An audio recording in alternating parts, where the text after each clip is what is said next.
We all know this screen well, or at least a screen similar to it. The online meeting, the online lecture, the online almost anything. Programs like Zoom and FaceTime have helped us communicate while working and learning remotely. But what are the side effects that it's having on our physical and mental health? Are you listening to the signs? Are you even aware of what they are? In this video, I'll be speaking about what we are experiencing because of online fatigue. What is online fatigue? Online fatigue, also referred to as Zoom fatigue or Zoom gloom, is the feeling that you experience as a result of prolonged use of Zoom or other web-based communication programs. Since we are relying on a screen and webcam for more projects, classes, and meetings, we are finding ourselves spending an increased amount of hours at the computer. What's causing this fatigue? I'm going to break this down into 3 sections: communication, overexertion, and exhaustion. We rely on turn-based conversation to communicate. One person speaks, then the other. In these conversations, we rely a lot on body language and also interjection such as yep, nope, or even ugh. It really just helps us make sure the conversation is on the same path. When we move all of this online, we not only lose the ability to see the majority of the body language, but due to the inevitable lag in the internet, these interjections don't fall where they normally would in conversation. This leads to a stilted and broken flow of communication. If you're teaching online synchronously, students are expecting the same lesson, but that might not happen because some might not have access to technology or reliable Wi-Fi. You're doing your best to communicate equally with everyone. If you're teaching asynchronously, you might be getting multiple emails or messages asking the same question. If you were in a classroom setting, one person would ask the question and generally everybody else would hear it. But that's not happening now. So you're spending more and more time trying to communicate information over and over and over again due to this influx in emails and messages. You're spending too much time being too many people. Office hours are now becoming any time since home is now the office.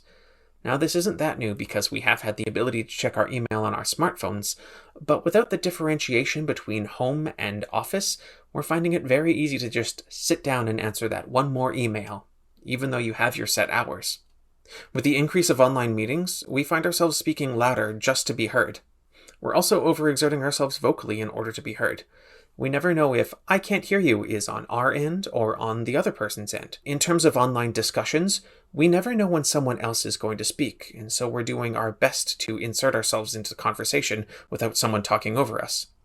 This adds more stress and anxiety, and that leads to us not being able to give our attention to the matter at hand. This is all in conjunction with not only having to be the instructor who researches, plans, and gives the lesson, but also the facilitator who sets up everything for the online lesson, as well as being an on-hand IT person just in case something goes wrong. The list of our newly acquired positions is too long. We are tired, and it's only going to get worse in the winter. We're spending too much time inside looking at a screen. We finish our class, then we pick up our phone to check our email, our personal Facebook messages, our Twitter, and then we go to watch Netflix to relax.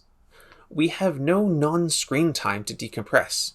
Even that travel time from your classroom to your car or the LRT ride home would give your eyes a chance to relax.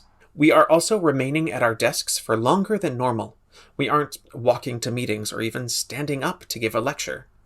In 2002, Gur et al. Found more than 50% of computer users reported musculoskeletal symptoms during the first year after starting a new job. Our bodies hurt. We also have to work, parent, caregive, and disassociate with the current political, economic, and climate just to be able to do our job. We are reminded constantly that we are being stuck inside, and it's going to get worse in the winter months. There's little separation from work life and home life. Another area that's suffering is our voices, which is something we don't think about often.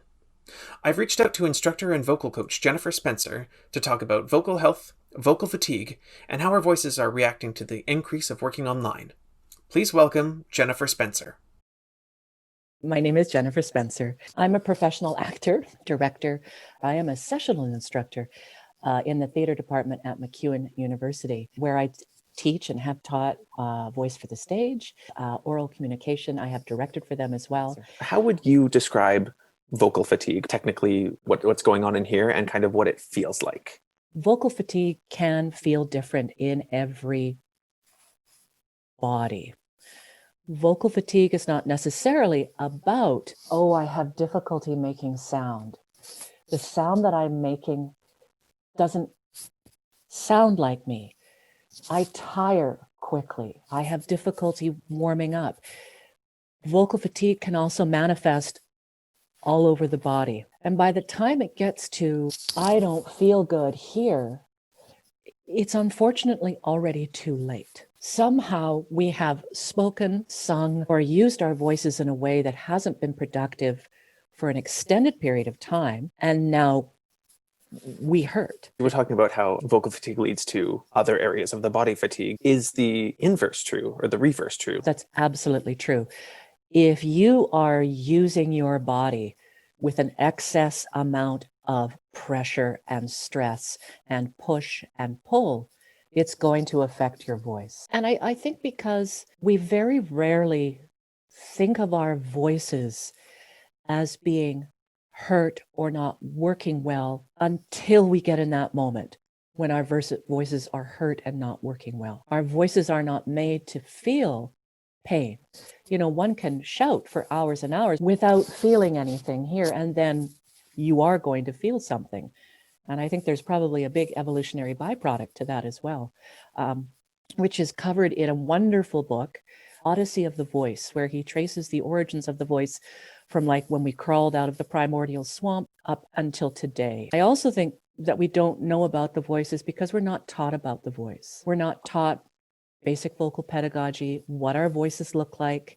One of the wonderful things about YouTube is that you can go on YouTube now and you can put in vocal fold scope or anatomy of the vocal folds. And there are all kinds of videos out there that show you how big your vocal folds are, what they do, and how they operate. And once you look and see and understand that, you can start steps to preserve your vocal health for lifelong singing and speaking and communication. Do you think we are aware of just how much we are overusing our voices in this pandemic climate? I would say no. I think we're brought to awareness by my neck hurts, my back hurts, this is sore, or the sound may be thick or muddled. I don't think we realize it. I don't think we notice it. How many of us warm up our voices before we start our days? Even if we're going to be in this interface, how many of us do that?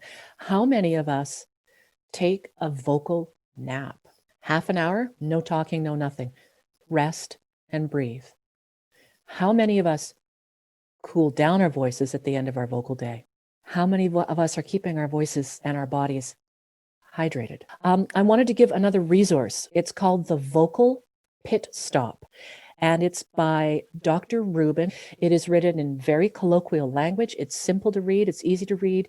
There's also another really great book called The Vocal Athlete by Dr. Wendy Laborn. When you start to become aware of your voice, it's overwhelming. It's like that first month of consciousness when I start working with students and we start warming up every day and we start to unwind the stress and the pressure, the things that they think they have to do to make sound. They come to class and they're like, I can't even open my mouth. I hear myself. I notice others. I hear this. I feel this.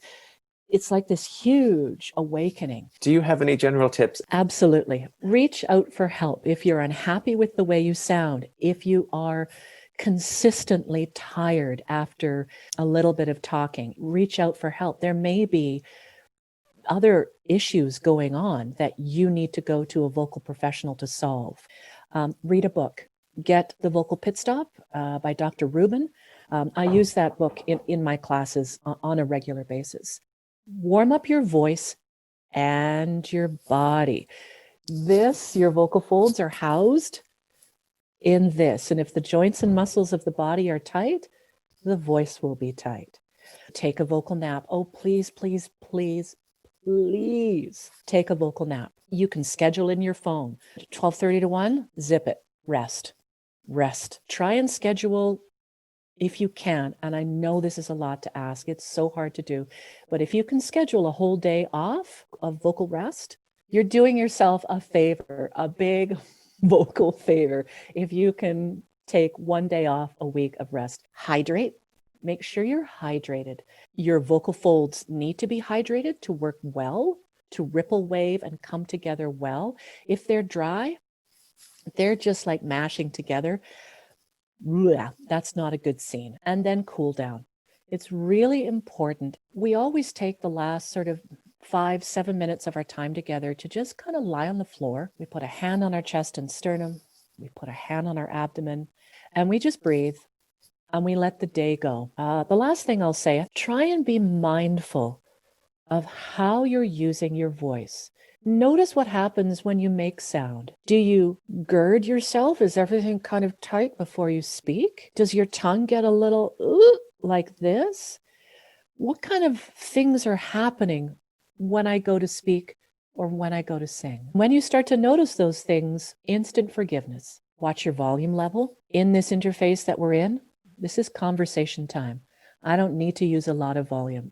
I think as well, being able to turn off your camera and just hear what's going on without someone there can also be very restful. While this interface is wonderful and accessible, we can just have a phone meeting.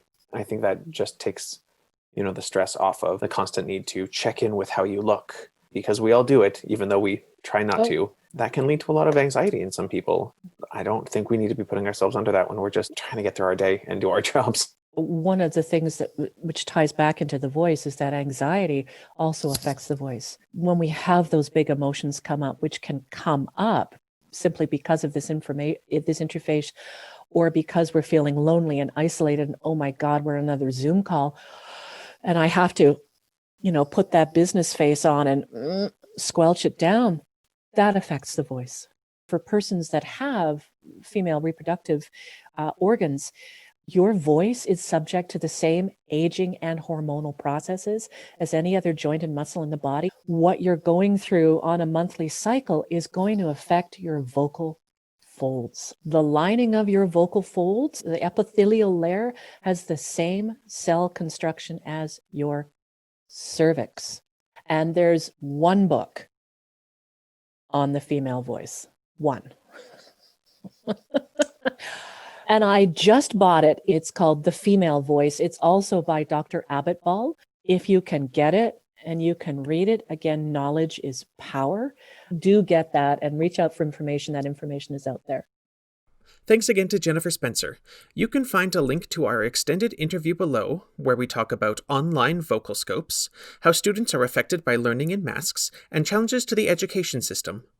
So, what can you do? In addition to the tips provided in the interview with Jennifer, there are a few areas in which you can make subtle changes. Make some adjustments to your workstation.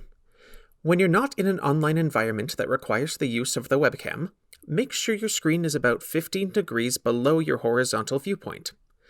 If your monitor is larger than 18 inches, the top of it shouldn't be above your eye level. This reduces eye strain, dry eyes, and relieves sore necks and shoulders. Also, use one device at a time. Moving from screen to screen doesn't give our focus a chance to rest, which contributes to eye strain. Second, get moving. Have set times throughout the day where you stretch, do some range of motion exercises, or just get outside for a while without your devices. Look into investing in a sit-stand desk. This will allow you to keep working while alternating between a seated and standing position. The Take a Stand project outfitted an office in Minneapolis, and it found that workers reduced time spent sitting by 224%, 66 minutes per day, reduced upper back and neck pain by 54%, and improved mood states. Also, if you are standing, you are able to use more body language, and that helps students understand you, which leads to easier classes. Evaluate how much you are using your screen. If it's not absolutely necessary, turn off your camera when listening into a meeting. This way, you can devote your time to actively listening and not be distracted by the anxiety that occurs when people are watching you. If at all possible, have a one-on-one phone meeting and take it outside. Claude Normand of the University of Quebec Outaouais says that walking meetings are known to improve creativity.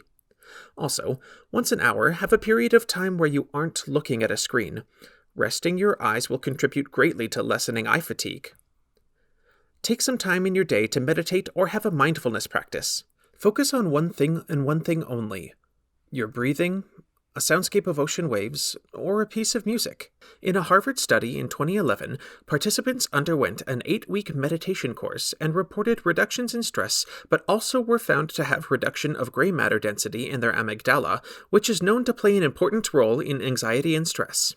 Finally, take your breaks. Hydrate and eat.